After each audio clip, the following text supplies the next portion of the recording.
Bueno, muy bien, muy bien. Venimos con un tema enorme que para mí es el epicentro de todo lo que está sucediendo en nuestro continente.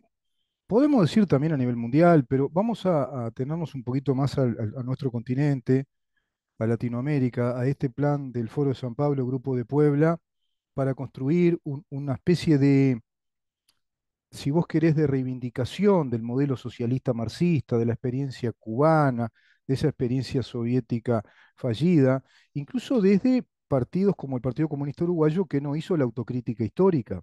El Partido Comunista Uruguayo sigue sosteniendo, como decía el magíster investigador y coronel Roque García en el programa de ayer, y que hoy volvimos a emitir porque creo que vale la pena esa nota, repetirla, como porque dice la eminente Mirta Legrand, tiene razón, el público se renueva, y creo que valía la pena que volvieran a escuchar ese análisis que hace, digamos, en detalle, focalmente y con mucha precisión, Roque García, respecto a estrategias del Partido Comunista, un Partido Comunista que se plantea como meta final llegar precisamente al modelo marxista-leninista, porque siguen sosteniendo dentro de su doctrina la lucha de clases.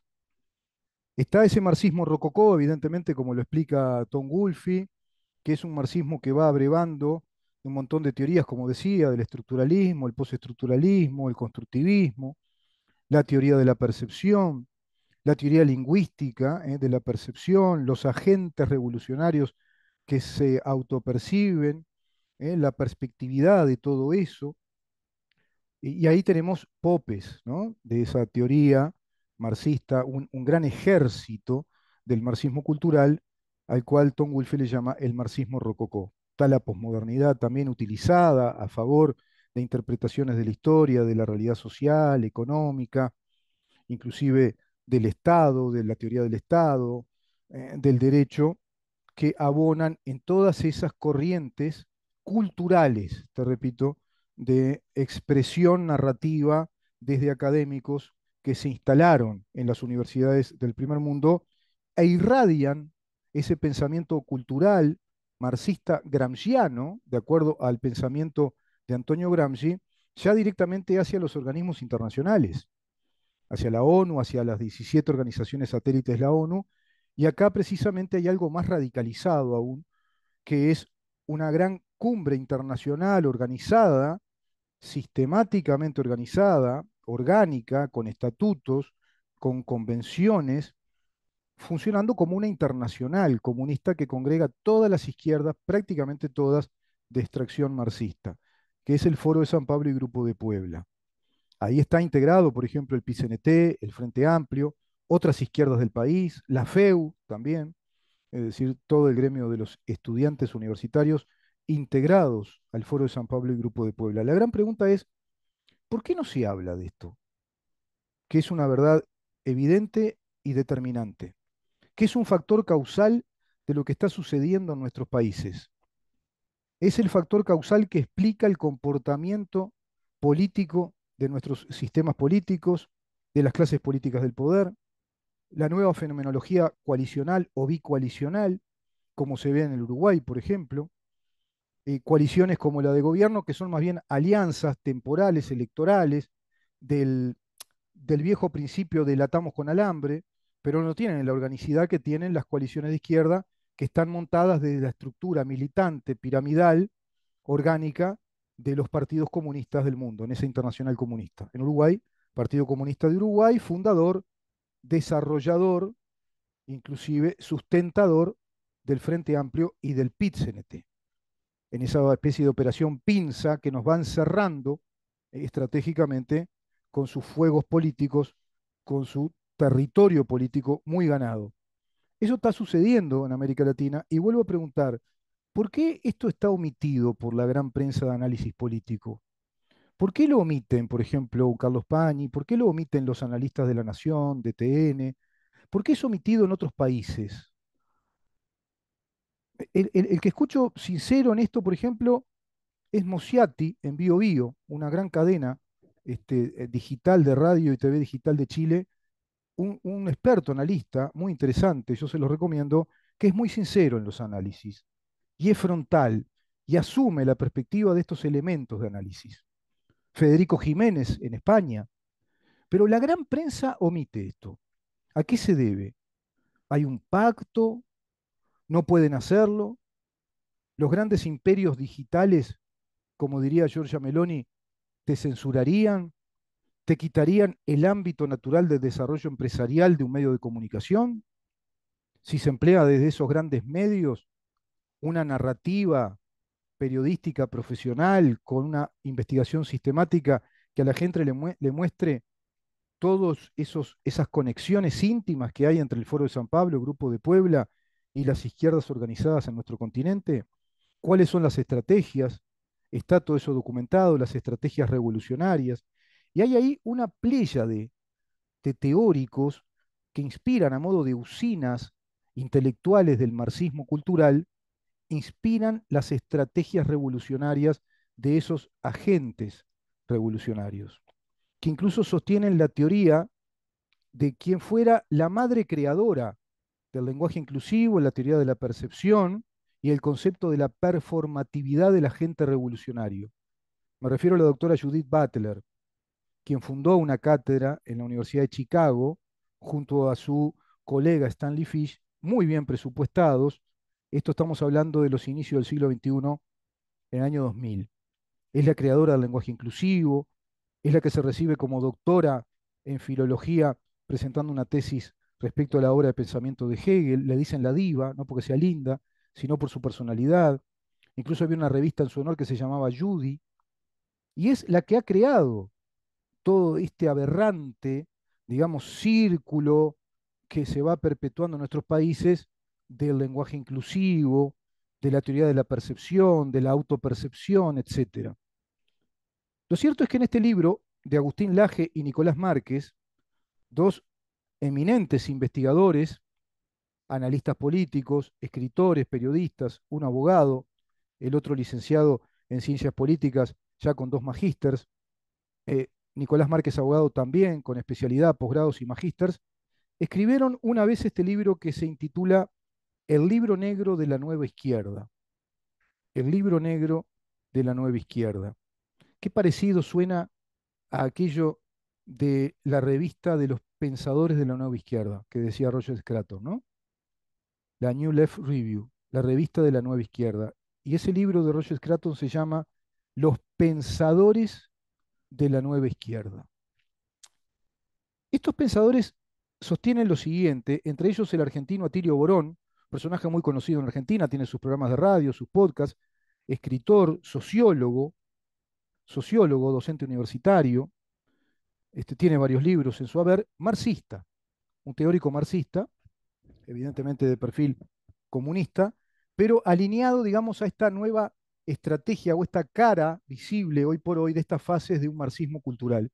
¿Qué dice el argentino Tilio Borón? Dice lo siguiente, dice que hay que hacer hincapié en la necesidad de construir, es decir, fogonear el conflicto, eso es hacer la revolución, para Antilio Borón y para un montón de teóricos que inspiran, nutren la teoría, la doctrina de acción del Foro de San Pablo.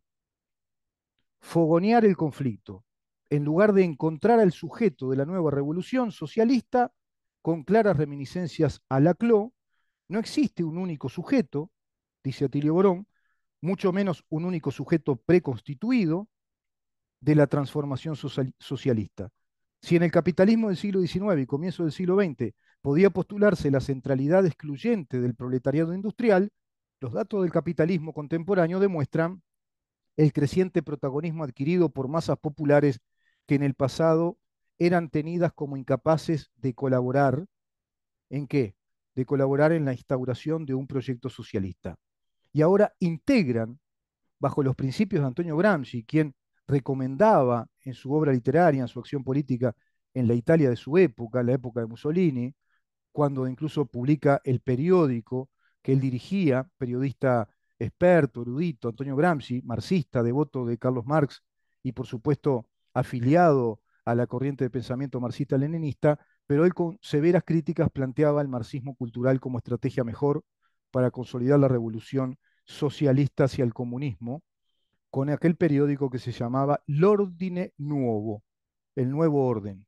L'Ordine Nuovo. Después escribió una obra monumental en cuanto a cantidad de hojas grande, Mis escritos en la cárcel, o desde la cárcel, perdón.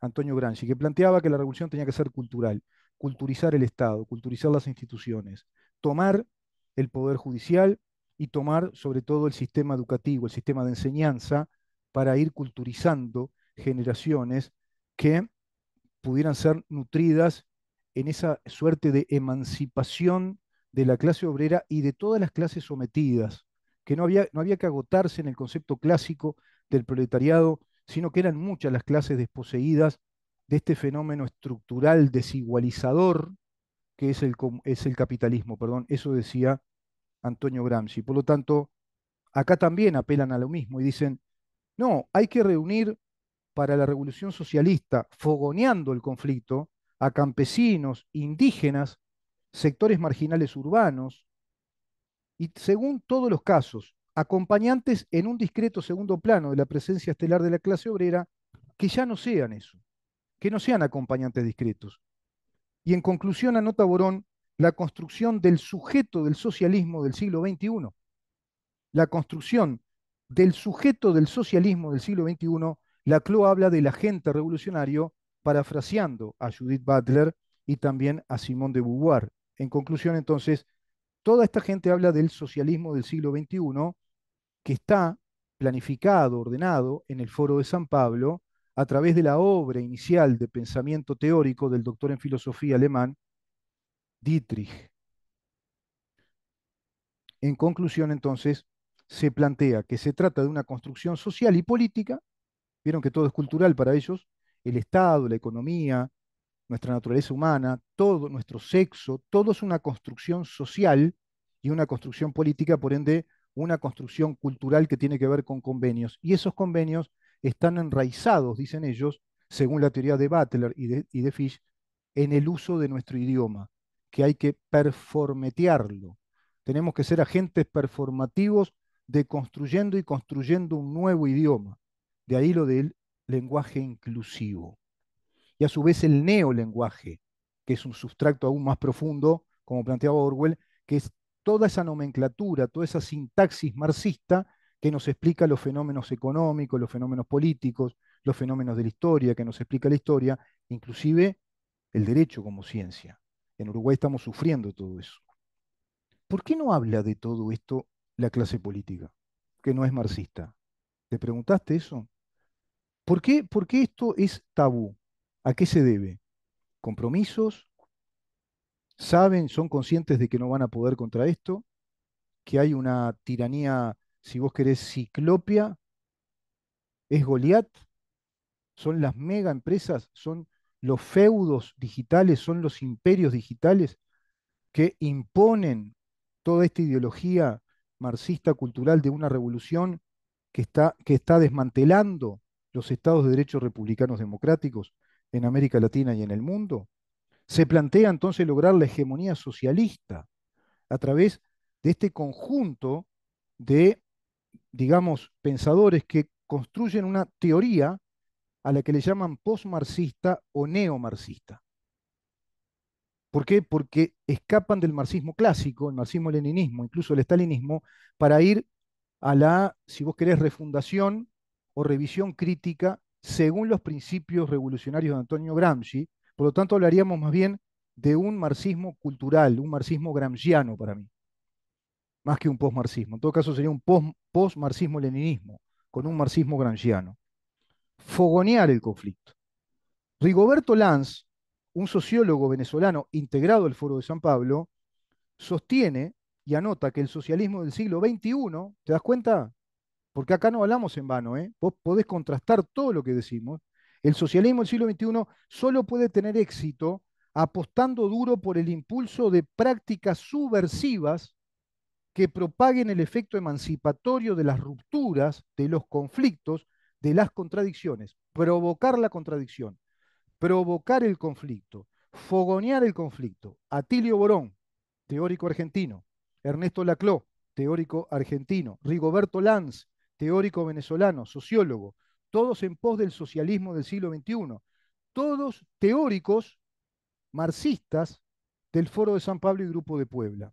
En efecto, el teórico alemán Heinz Dietrich, que te lo mencioné dos veces, ex asesor de Chávez y célebre académico del socialismo del siglo XXI, es una idea original de este doctor en filosofía alemán Heinz Dietrich, socialismo del siglo XXI, argumenta algo muy parecido a lo de sus colegas cuando escribe que no se trata de la búsqueda de un mítico sujeto de liberación que ya está predeterminado, que ya está construido, sino que hay que construirlo y hay que cooptar a otros y construir a través de un neolenguaje y a través de la estrategia gradual de provocar el conflicto, de fogonear el conflicto, es decir, desestabilizar a cualquier gobierno que no sea de izquierda, especialmente que no sea marxista revolucionario del socialismo del siglo XXI.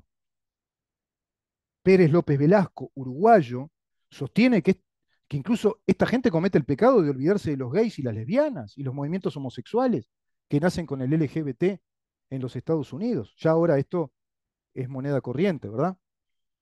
Quería leerles esto para que ustedes entiendan de dónde provienen todos estos movimientos de izquierda que son clonados en América Latina, que plantean lo mismo, que son un libreto organizado y que tienen sus razones históricas, causales, reales, en estos intelectuales, en esta legión de revolucionarios teóricos académicos que nutren al Foro de San Pablo y el Grupo de Puebla y que trabajan permanentemente como trabaja el Partido Comunista a través de estructuras militantes orgánicas, convenios, conversatorios, foros, seminarios, cursos de especialización.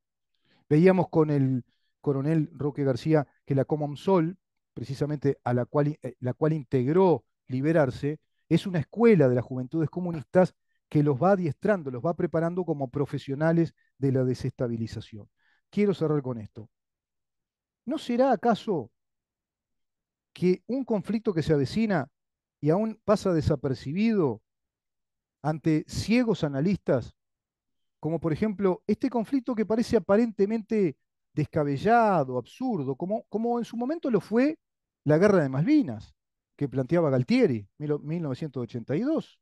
Bueno, ahora Venezuela está planteando un conflicto que tiene que ver con Esequibo, una región que son las dos terceras partes de Guyana, y plantea ahí Venezuela una situación de desequilibrio, una situación de ruptura, fogonea un conflicto en este momento mundial en el cual geopolíticamente se han instalado distintos focos conflictivos de acuerdo a ese eje de tres potencias internacionales, tres naciones, me refiero a China, Rusia, Irán, que están fogoneando conflictos contra el mundo libre, especialmente contra la policía de Occidente, nuestro guardián, que es Estados Unidos, y los países de la OTAN alineados a Estados Unidos. ¿No les parece que es muy sistemático esto y sintomático? ¿Por qué está obviado por la prensa de América Latina? No hablemos de la uruguaya porque prácticamente calidad de periodismo no tiene. Es una prensa del escándalo cotidiano de un conventillo del barrio cantegrilero, nada más que eso. Es muy triste lo que está pasando en Uruguay. Estamos en el conventillo perdiendo tiempo, mientras en el mundo se está suscitando todo esto y precisamente cuando gana por goleada una expresión liberal, radicalmente liberal, rotunda, que procura la restauración del Estado republicano de la Constitución de Juan Bautista Alberdi, principal pensador liberal de América Latina, uno de los grandes pensadores liberales que da esa redacción constitucional de una bellísima constitución parangonable a la nuestra, también de estirpe liberal. Y gana ese movimiento nuevo, outsider, de la libertad avanza, en alianza con el PRO de Macri y Patricia Bullrich, ya ahí, a unos días de ser gobierno. Qué curioso, ¿no? Que entre Venezuela y Brasil se plantea un conflicto, dos países hermanos ideológicos a través de estos dos regímenes ahora, de Ignacio Lula da Silva y Maduro. La situación de Esequibo entre Venezuela y Guyana es algo más que un asunto bilateral. Se dice en este informe de inteligencia militar, que lo escribe Ignacio Montes de Oca. Comencemos viendo si existen otros conflictos limítrofes, porque lo que propone el chavismo es resolverlos de un modo unilateral. Vamos a ver esos litigios para saber si estamos ante un número grande de casos y si abarcan a una cantidad suficiente de países de la región. El más evidente es el de Malvinas, por ejemplo. También está el del archipiélago, los de Georgia del Sur y Sandwich del Sur.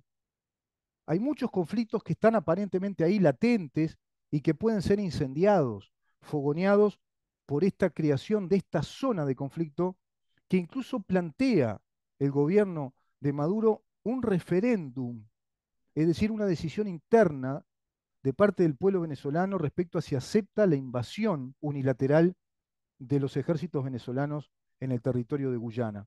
Tema que además está ahora en trámite de la Justicia Internacional Penal, de la Corte Internacional Penal, quienes ya manifestaron sus integrantes que ni Venezuela ni Guyana hagan nada, que no intenten hacer ninguna maniobra bélica, porque esto se va a resolver ahora en este tribunal, se va a resolver en la Corte Internacional Penal respecto a esta zona en conflicto y decidiendo quién tiene la razón jurídica respecto a su nacionalidad.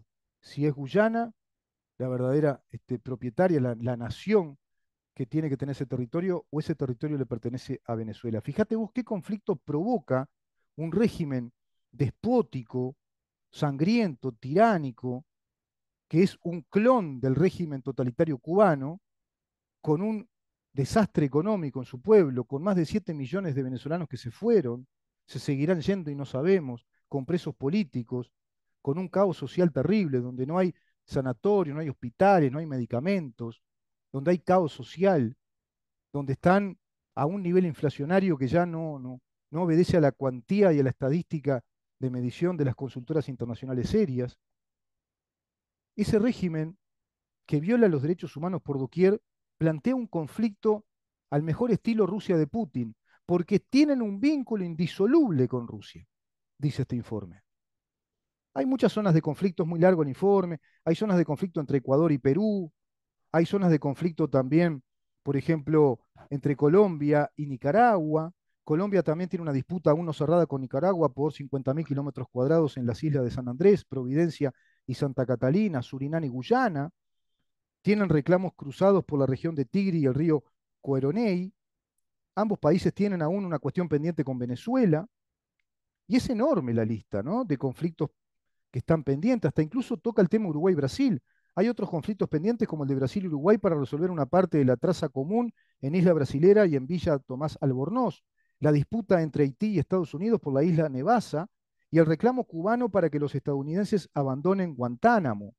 Otra disputa no son de delimitación de límites, como es la generada por las actividades ilícitas entre Colombia, Ecuador, Venezuela, Brasil y Panamá, o por el uso de recursos fluviales entre República Dominicana y Haití, en Río Masacre, o entre Argentina y Paraguay, en la Cuenca del Plata, hace poco vimos ese conflicto.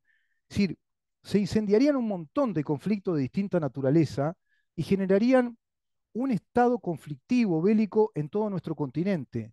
Justo ahora que ingresaría un gobierno liberal a restaurar la República Democrática Argentina, con todos los pormenores de una conflictiva interna a través de la desestabilización interna para la cual ya están preparados y adiestrados todos los comandos organizados de militantes de la cámpora, del kirchnerismo, de los sindicatos únicos y de todo el chiquitaje de izquierda que básicamente está integrado al Foro de San Pablo. Nadie habla de esto. Nadie analiza esto que está acá frente a nuestras narices, frente a nuestros ojos. Se dice que esto no puede obedecer a la especulación, dice este especialista. ¿Por qué? Porque sería autocomplaciente plantearlo esto como especulación. Recordemos la irrupción de Rusia a Ucrania de modo unilateral. Es la estrategia rusa. Es unilateralmente perpetrar una invasión, desestabilizar, provocar con la violencia la supuesta ganancia de un derecho patrimonial estatal, de un derecho nacional, una especie de simulacro, generando, digamos, una retórica, una narrativa de los porqué, de las causas de esa invasión. Evidentemente hay un vínculo indisoluble, dice este analista, entre Venezuela y el régimen de Vladimir Putin. Por eso el problema de Esequibo es un modelo que pone a prueba algo más que una cuestión bilateral entre Venezuela y Guyana. No olvidemos que el ejército de los Estados Unidos está colaborando con comandos brasileños en la frontera porque Brasil plantea que no está de acuerdo con esta posible o eventual invasión de Venezuela a Guyana y entraría en conflicto con Brasil. El vínculo estrecho entre Rusia y Venezuela hace que esa identidad de enfoques le dé al evento, a este evento, una dimensión adicional. ¿Por qué?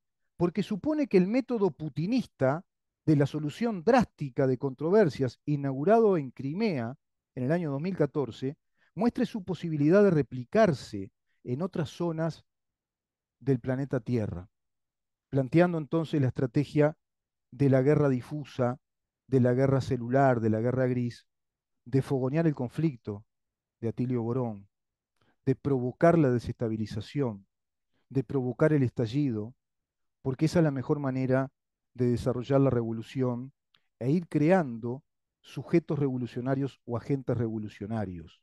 López Velasco, por ejemplo, y tantos otros. Es evidente que la estrategia que es antigua, es clásica del Comomsol, la estrategia de provocar conflictos, gradualizarlos, profesionalizar a los provocadores. Hay provocadores profesionales, desestabilizadores, pero se dan cuenta que es en una gran escala.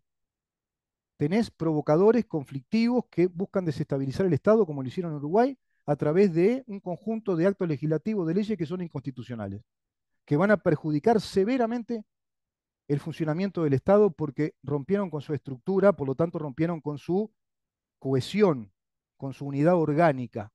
Es un acto ya desestabilizador revolucionario la legislación inconstitucional. Los actos administrativos también inconstitucionales son desestabilizadores, generan precisamente eso, sensación de caos, de inestabilidad, de inseguridad. Están los conflictos sociales que generan un gran caos social y esa sensación de violencia y de inestabilidad social, de inseguridad social. Por otro lado, la impunidad a través de aquel cui prodest que yo les decía, de un sistema fiscalista que es tan deleznable, tan endeble, tan caótico, que le da impunidad a un crimen organizado como es el narcotráfico. Todo esto se está eslabonando, se está conjugando en una gran internacional revolucionaria que va perpetrando por etapas su revolución hacia el socialismo del siglo XXI. Foro de San Pablo, Grupo de Puebla. En Uruguay estamos asistiendo a esa embestida de acuerdo a la idiosincrasia uruguaya y a los temas de naturaleza política uruguaya. Caso Marced, Astesiano, Penades, el agua salada, un gobierno que no tiene plan, que llega tarde y es insuficiente, etcétera, etcétera, etcétera. Pero a nivel continental, fíjense en qué momento estamos tan peligroso, porque este conflicto no se agota en lo bilateral, porque incluso el vínculo indisoluble entre Venezuela y Rusia va a plantear una zona de conflicto internacional entre Rusia apoyando a Venezuela, China que apoyará a su socio ruso y evidentemente también Irán, la meca del ayatolá, que es la meca del yihadismo internacional, que están acá instalados en América también. Y van a provocar un conflicto de esta zona de Esequibo entre Rusia, China, Irán, apoyando a Venezuela con Estados Unidos, contra Estados Unidos. Y quizá Brasil simulando un conflicto para intensificarlo y generar distorsión en la zona que empieza a despertar zonas conflictivas en distintos lugares, incluso pseudo reclamos ancestrales de tierras ancestrales, como los falsos, absolutamente falsos mapuches que planteaban territorialidad también en Argentina. Está realmente muy complicado, muy celular, pero lo más complicado para mí es que nuestras clases políticas, las que no obedecen a estos planes, las que no están integradas, nada dicen de esto, como que esto no existiera, como que estamos en épocas normales, disputando elecciones como si fueran entre los demócratas y los republicanos o aquellos viejos partidos Colorado y Partido Nacional, cuando ya no es así. En Argentina pasó lo mismo, ganó una fuerza republicana liberal, pero que se va a enfrentar a una situación interna muy conflictiva, altamente conflictiva, y a una situación regional, continental, que plantea un nuevo conflicto en el mundo, con zonas de conflicto acá, que seguramente tendrán como uno de sus cometidos desestabilizar nuestra región para que siga medrando esta revolución socialista, porque como dice el viejo y sabio dicho, a río revuelto, ganancia de pescador. Nos vemos mañana a partir de las 10 de la mañana para seguir preguntando en dónde estamos. Chau.